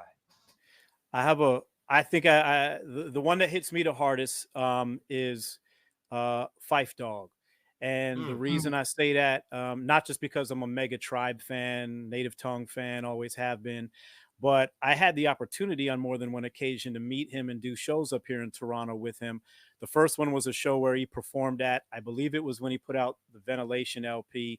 And I just happened to be there, and we chopped it up. And this is how long ago it was, because I believe Ventilation and Book of Daniel came out same year. That's like 2000. And I hit him with a copy of this. On this album is a song called My Favorite MC. where I'm bragging about myself. But in the chorus, I cut Fife's voice where I go, my favorite MC would be me, that record with that line.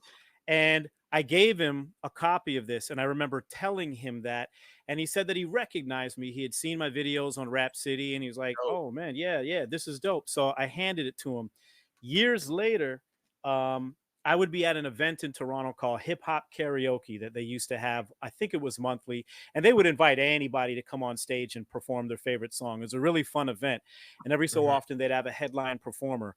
This particular event, Chip Fu of the Fu Schnickens and Phife Dawg were performing, and Chip Fu and I had already gotten up. We have a record together called Bossman on my third album, and there's a video out for Bossman, Danny O and Chip Fu, so peep that.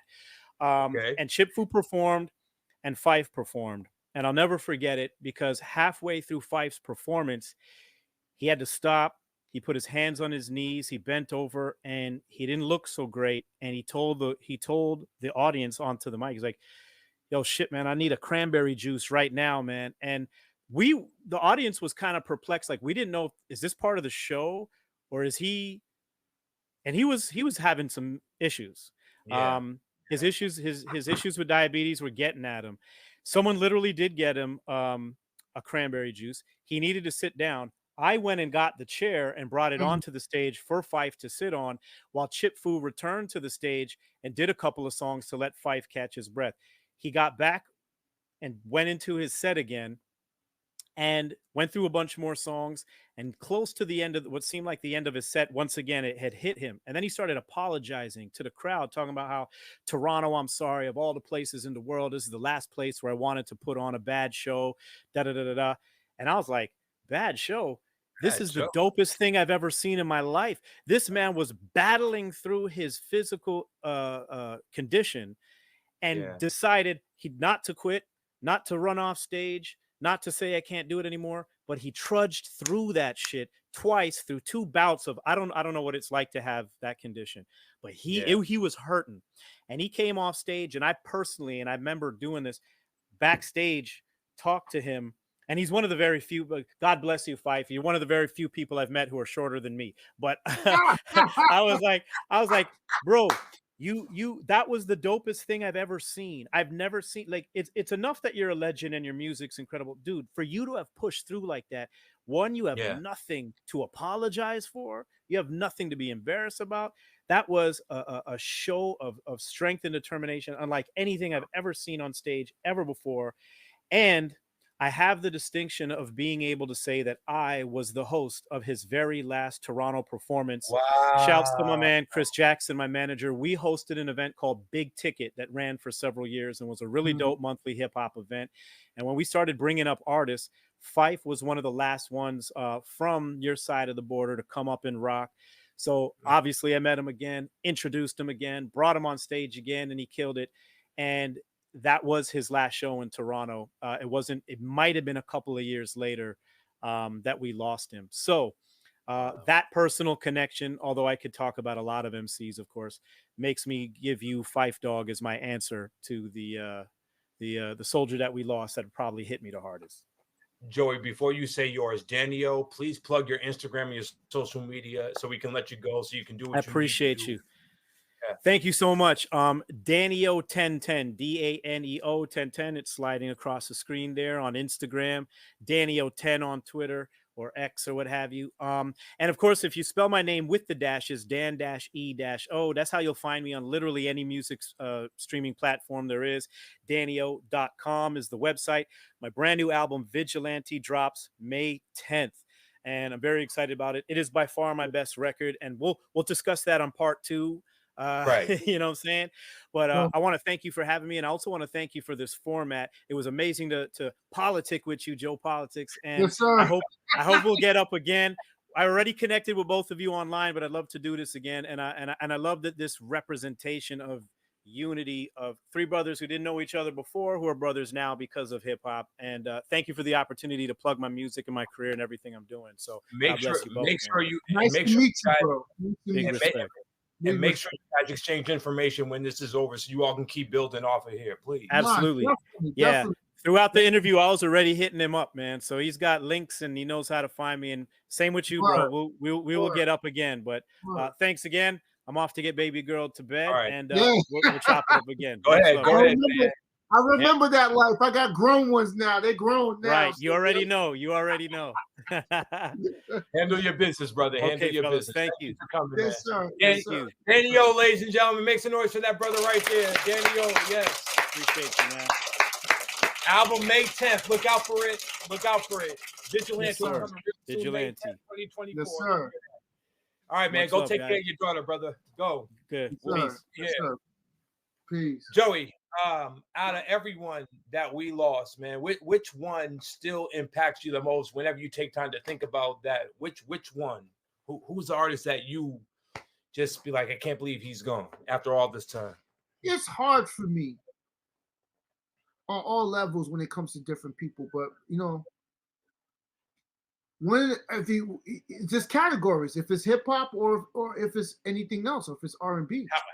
However you want to do it, that's you. So, bro, one of the major ones is Mike Jack and Prince. Yeah. Period. Yeah. And big. Yeah. Because Big is personal to me because I've done shows with Big. Oh, one of my biggest shows I've done was in Providence, and I did that with Big and C's and all of them, with Junior Mafia and everything else. And then we used to do shows in Rhode Island together at the Living Room. Now, if you're from Rhode Island or you're from this area, you understand what the Living Room was for our area. That was the stomping ground when it came to hip hop.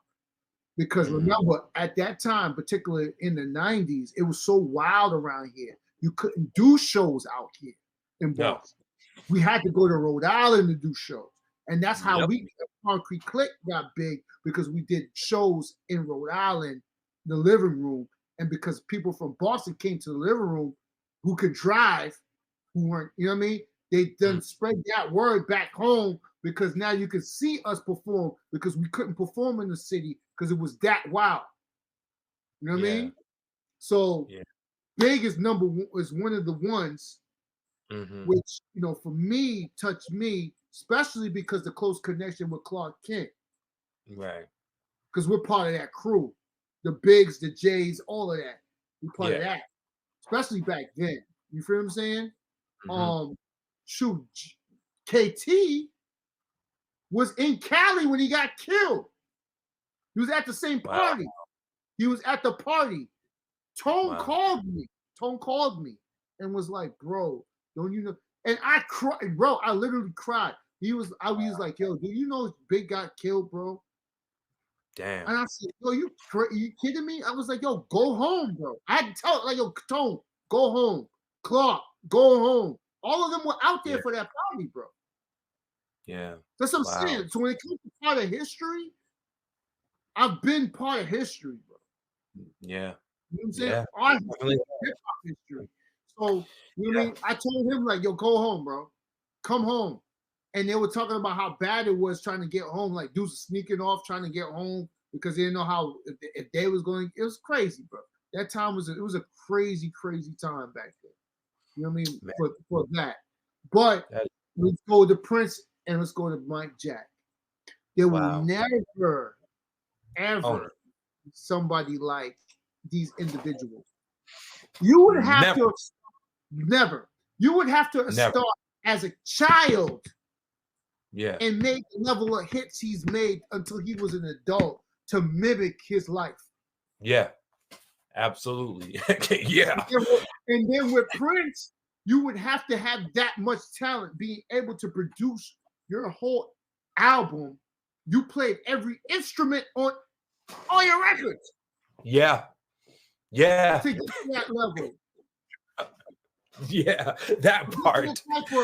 This is the type of music, like, for me, I'm a music person. I listen to everything, like everything. I listen to classical, I listen to country, I listen to everything. Yeah. Just sonically, I want to be able to understand how to deal with certain situations. And this is why I listen to everything, not just hip hop. And I actually listen to more R&B than I listen to hip hop. You know what I mean? And that's a fact. That's a fact. Just sonically, I want to be able to know how to deal with records. and then that transits into hip hop to make sure that these records have the level of clarity and the level of essence musically that can withstand the test of time when it comes to something being timeless. Right. You feel what I'm saying? So that's what I'm on. And those people, the Big, the Mike Jacks, the Prince, that's what affects me. And I mess with Pop, but I just have a certain level of connection to Big just because, you know, he's from art family. You know what I'm saying? So East Coast brother. Yep, absolutely. Yeah, our family. So I experienced him being on the side of the planet. You know what I'm saying? So that's me.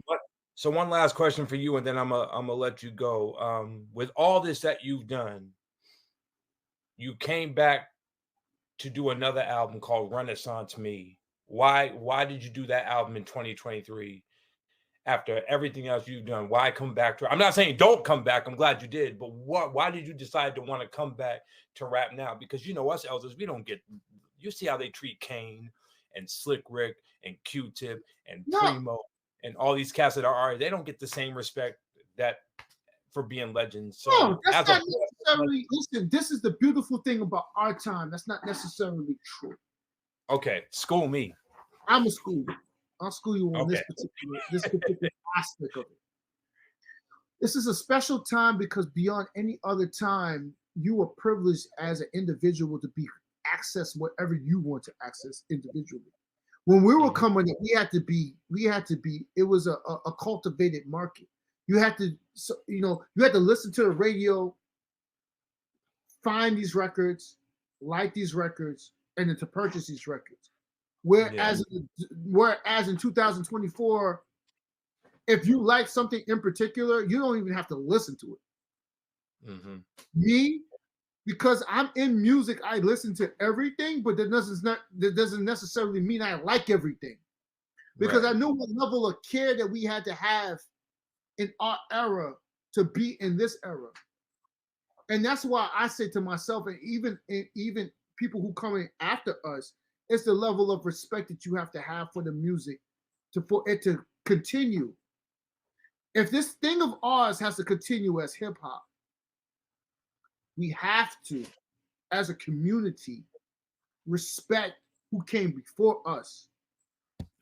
I respect the Big Daddy Kanes. I respect the Melly Mel's. I respect the Biz Marquies, the MC Lights, the Queen Latifahs, the Mishi Me's, the Funky Fours plus more. Bro, I would not be here without these people. Then the J's, then the Nas, then the Bigs, the DMXs. You know what I mean? That's my era. Like, and then you go on to the eras before. Now you got the Coles, the Drakes, the little TJs, all these other people. Like now, these people have to respect what this is, or it's going to diminish. You don't want our art form to become disco. Do you hear people just talking about disco like that anymore? No. So if you want to respect the art, you have to respect the people who came before you. That's why rock and roll's still around. They respect the Mick Jaggers. They respect the Aerosmiths. They respect the Boss Stones. They respect these people. And these people have legacy careers, bro. Hip hop is a brand new genre. That's why it's 50 years old. It's just as old as me. So I've lived through every era of this business. Every single era. And I know what it took to get to this point. I remember era they didn't. Bro, I remember you couldn't hear hip hop on radio at all. Yeah. There was no hip hop on radio. Thank God we had WERS. Bro, thank God we had WILD. How about that? That too. You're right. That's before ERS. So you feel what I'm saying? So we had WILD, we had ERS at night. They didn't even play hip hop in the daytime. They played it at night. They played it from 8 o'clock to 2. Yep. How do I know that? Because I went to Emerson College. You were there. I was there. You were there. I went Besides going to museum school, my sister's school was Emerson College, and I used to take classes at Emerson. That's how Concrete got spin because of all the DJs that were there were my classmates. Yeah, that's dope, man. Do you understand? There's so much history in between the lines. Even with Ray trying to get records on ERS, I had an influence because my classmates, I had to convince them like, yo, dog, they're not that thug. I mean, not to say they wasn't thug. No, they were thug, but I was like, no, they're my guys. You can let them rock. You know what I'm saying? Because they were scared of them dudes, bro. That's a fact. Yeah. Fact. Mm-hmm. I'm telling you facts. You don't have to tell me. I know. I've seen what I know. Yeah. Right. I That's definitely a know. fact. But from one of their guys being in there going to school, I was able to influence no, play with the Cherry Martinez's and the right, exactly. You already know. Cherry Martinez, man. Yes, with the Cherry Martinez and the G spins and all that, bro. Come on, bro. Man, all these people are my friends. So you feel what I'm saying? Like, but we were all kids coming up. Look at where G spins at. Yeah. He is like making legendary morning shows, bro, from his career, bro, starting in Boston. And one thing I have to say this, and I will say this one more time, and I don't know who's listening, and it might touch you, it might not touch you. Let me tell you this, bro. Boston is very, very powerful for our hip-hop history on many, many, many, many levels. So many people who have come out of this particularly Boston, have set history for hip-hop. Not just New York, here. Oh, because of the influence of the Source. Because of the tenure of Ray being at the Source at one point. Mm-hmm. Because of one of my friends, Stefan, who was Jam Master Jay's nephew. Wow. Who brought the 50 cents to Jam Master Jay, who brought the Onyxes to Jam Master Jay. You wouldn't have certain levels of certain things happening in hip hop without the influence of people here. Yeah. That's a fact. With the big Chucks who ran Aftermath. Yeah. This is somebody from Common Square, Dorchester, who were running Aftermath at one point.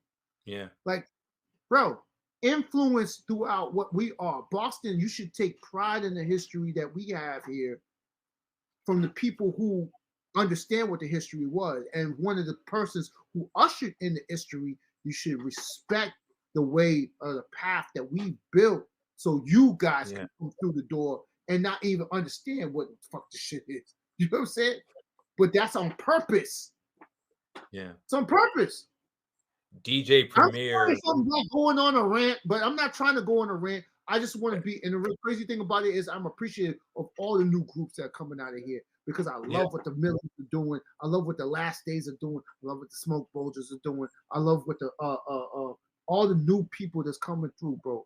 The just so many different artists who are coming out of here who stand on their own and be an individual. You know what the Lord had to do to create you? Be an individual. Don't be like you. Don't sound like everybody else, bro. That's not hip hop. I didn't fight for you to be there. You know what I'm saying? Right. I'm sorry I get on these rants, bro. No, man, you need to stop apologizing, brother. Stop it. Nah, you really paved the way for a lot, myself included. I don't think I would ever have the courage to step in certain areas because I saw what you and KT did. True story. I never really shared this with no one. This was at the Western Front. This was 2003. Shout out to Checkmark Girardin of Schizophrenics. Rest in peace, Eddie Bones. They had an MC battle over there, and KT was in it. And I don't know if he ever shared this story, but I had to battle KT. I was like, I won my first round. And I was like, man, get this fool off the crowd. Bring KT now. So I already called. I was like, why did I instigate KT before a round? Why did I do that? Why did I do that? So I was like, I already know I'm going to lose. But I won. I beat him. And everyone was shocked because I was like the upset of the night. And I remember KT coming up to me after it was over, and I was like, please don't say nothing. He's like, nah, man, congratulations. He was so humbled about it and everything. And he walked away. He's like, yo, congratulations, good luck for the rest of the battle. And every time I would see him after that, he would always show me love and everything like that. And he was just like such a really positive dude. But I'm not gonna lie, I was shitting in my pants that night. I'm like, yo, how am I gonna beat this guy? This guy has done videos. He freestyles for hours at a time. I don't know what to. I gotta look him up down real quickly, trying to figure out what to say. Like everything he was wearing was clean and crisp, and I was like, I gotta figure out something. And I used like I used all of his albums and used that in a battle, and it ended up working. I remember I was like, dude, you're the weak piece of the puzzle. You tried to keep it street, and we know why you hustle. I was like using his album titles, and I ended up winning. And he just pulled me aside. He was like, man, that was a man. He really gave me love. And I'll never, ever forget that moment when he said he found the Lord and he stopped rapping. I appreciate that because I'm a spiritual person myself. Right. The student in me always wanted to hear more from KT when he did his solo work and stuff like that. I always wanted to hear more. I always wanted another Concrete Click album and everything. But I'm thankful for what he did do. And I'm even thankful for him more as a person because he has grown like big time. So KT, if you're listening right now, thank you so much for teaching me how to live as a black man in this place that really didn't accept our kind in Boston. So, and I want to thank you. One of the most talented freestylers I've ever known in life, bro. Like, and one of the best people in the world. And one of the best orators, somebody who could speak to the people. Is Tone. Yeah, for sure. Let me thank you also, and we're gonna close out. I've known you and your wife forever. You've always invited me to the house. You let me hang out there and stay there as long as I wanted to, and everything. And it's just like I want to just thank you for being a teacher to me, even if you weren't teaching me like things, just the way you move just really inspired me to be. Now that I'm a married man, I look to people like you who've been married for so long and really make it work when times get hard, because movies can't tell you how hard it really gets. You just can't do that. So for me to sit there and say, I know this brother personally, where I can just call him up and just kick it, not have to talk about anything, just give him a buzz and say, bro, I'm going through this. Give me some feedback. But just to see you grow as the person you've been and everything that you're doing, because without you, Dre wouldn't be where he is. Cyrus wouldn't be where he is. Amandi wouldn't be where he is. Man, G. Valentino Ball, the things you do with so many people, the influences that you really have shedded on our city is just, it really needs to be applauded. So thank you so much for being who you are. And I know you got a lot more in the tank. So with all that being said, what is up next for Polymore? What is up next for Joey Politics? What can you tell us that we should look out for 2024 and beyond? I have something.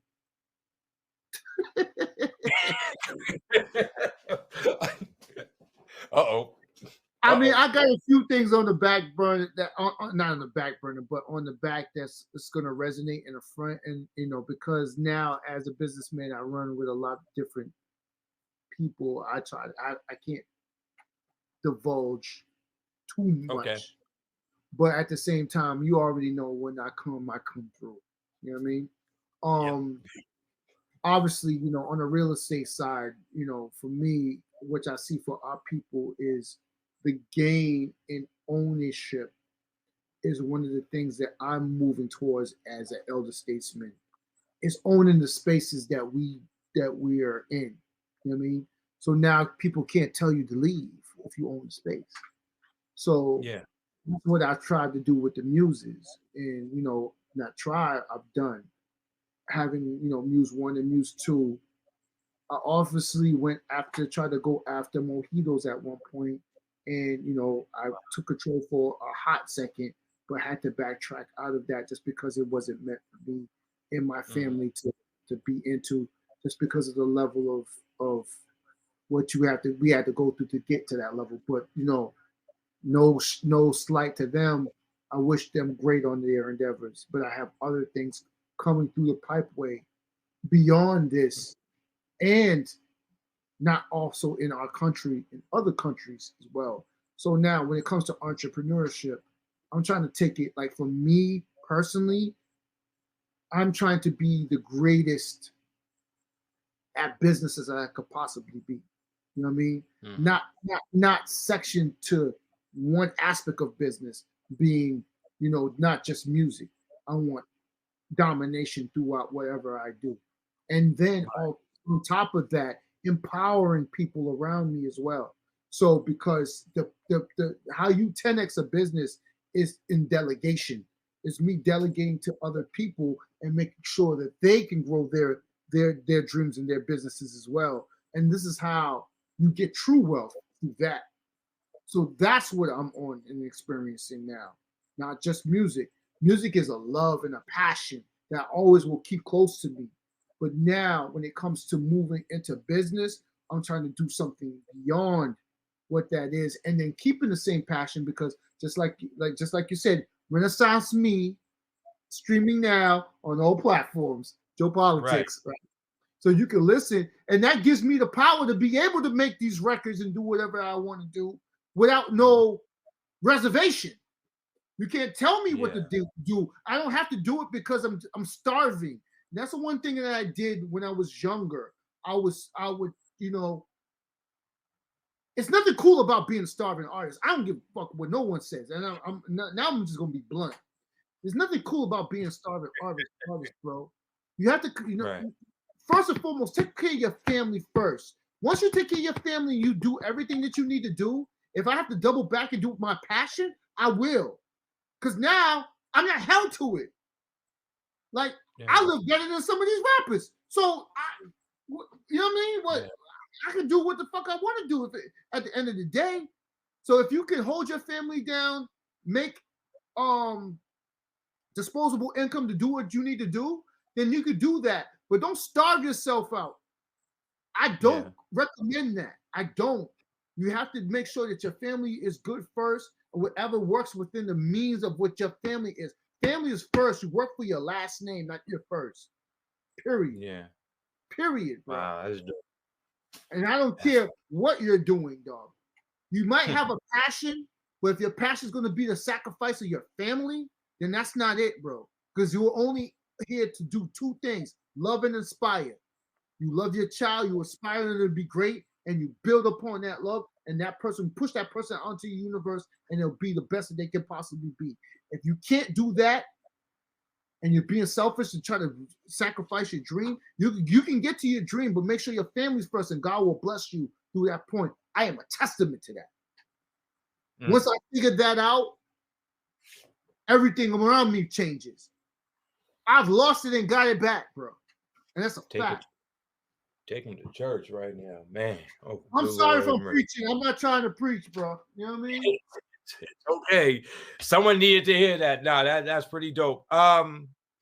Close out. Let them know how they can find you. Let them know who can, if people are looking for beats from you, production from you, all your services. Plug yourself real quick, and then we're going to shut down, and then I'm going to ask you something when we're done. So plug yourself. All right. So if you want to, please support my record. Joe Politics, Renaissance Me was my latest project.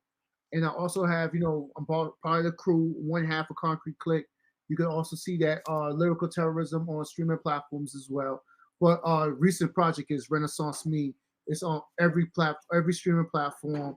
And that's my latest project. I put it out earlier this year, and I'm gonna be doing extra to that particular project because it still haven't been heard the way I want it to be heard. But that's the freshest and the newest thing I've put out. I put that out in late 23, moving into 24, and I'm going to be doing something brand spanking new. I'm working on right now a new project as we speak.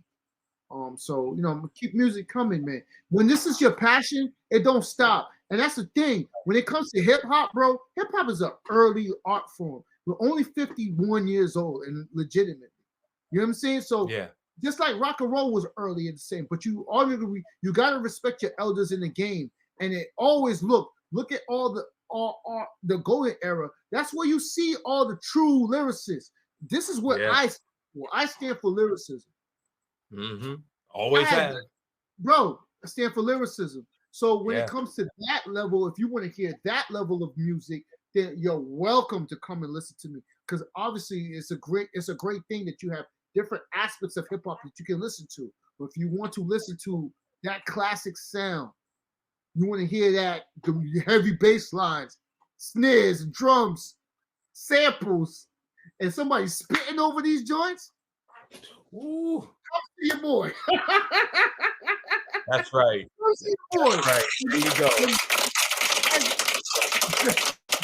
As I try to, right, as I try to get better, I mean, as I, get back into it, obviously the skill set starts to get better again. Yeah. Because, when you put it down, you pick it back up.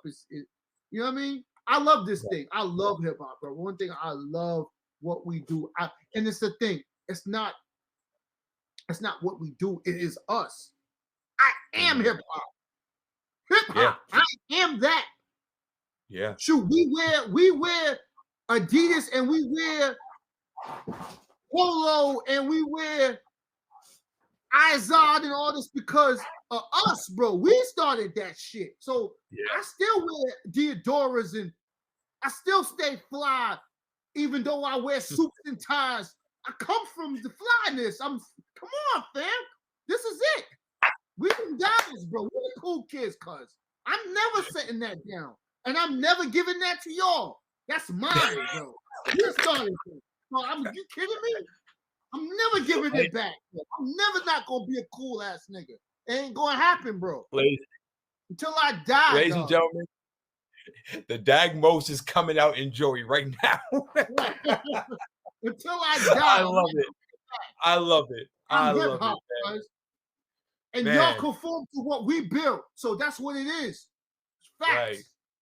Right. Y'all wouldn't be wearing no gold chains. Y'all wouldn't be there with no diamonds, no rings, no nothing if we didn't set that precedent when it was. Like I said, I've been fortunate to live through all forms of hip hop. Yeah. All 5 decades. So what it is. And let me add one more to that. We all love Guru. Rest in peace to him. But if it wasn't for Big Shug, there would be no Gang Starr because Big Shug was the one who started Gang Starr. And Primo has even said that. Big Shug is Matt Penn. That's my big homie, cuz. Yeah, absolutely. That's my big homie. Matt Penn. I'm a Matt Penn dude, nigga. Yeah. Shouts out to Big Shug. That's my guy. Come on. From down Ladies and gentlemen, this has been one of the greatest episodes. Salute to Danny O from Toronto, Canada, and salute to this man right here, Mr. Joey Politics, Polymore, the Muse 1 and 2. And like he says in every damn post, he is the art department. We're the art department. Understand, we're the culture. That's what that means. We're the culture, cuz we're the art department. Right. I don't know at us. Thank y'all for checking this out. We are going to sign off so I can talk to this man about some other things, but I will put this on YouTube in the next couple of days. I'm going to really edit this one. This was a beautiful one. We are signing off. Rap Sheet Podcast is out. See y'all next time. Blessings upon blessings.